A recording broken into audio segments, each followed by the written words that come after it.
म मानदेव सन् 460 मा स्वयम्भू बनाए यो बुद्धत्वको ज्योति संसारभर फैलियोस् भनेर।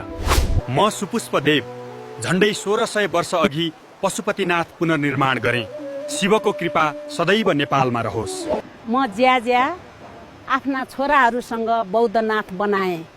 यो शान्ति र करुणाको स्मारक हो। म हरिदत्त वर्मा चाङ्गु नारायण पुनःस्थापना गरे। यो विष्णुको सबभन्दा पुरानो मन्दिर हो। म प्रताप मल्ल काठमाडौँलाई कला संस्कृतिको राजधानी बनाए। हरेक ढुङ्गा हरेक काठमा मेरो कथा छ। म सिद्धि नरसिंह मल्ल ललितपुरलाई कला नगर बनाउने सपना बोकेर यी दरबारहरू उठाए।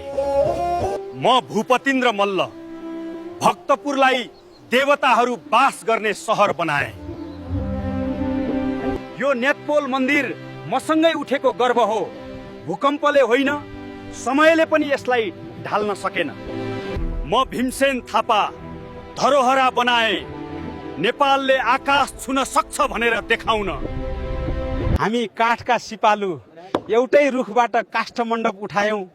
यहीँबाट काठमाडौँ नाम जन्मियो। कृष्णले सपनामा दर्शन दिए, त्यसैले मैले यो पत्थरको कृष्ण मन्दिर बनाए। छोराको मृत्युले मेरो मन चिरेको थियो। रानीको दुःख मेटियोस् भनेर माफी पोखरी बनाए। म चन्द्र शमशेर सिंहदरबार बनाए। नेपाल आधुनिक शक्ति र शासनको यात्रामा प्रवेश गरोस् भनेर। हामीले बनाएको धरोहर नै नेपालको आत्मा हो। यसलाई जोगाइराख्नु, किनकि इतिहास त्यहीबाट बाँचिरहन्छ।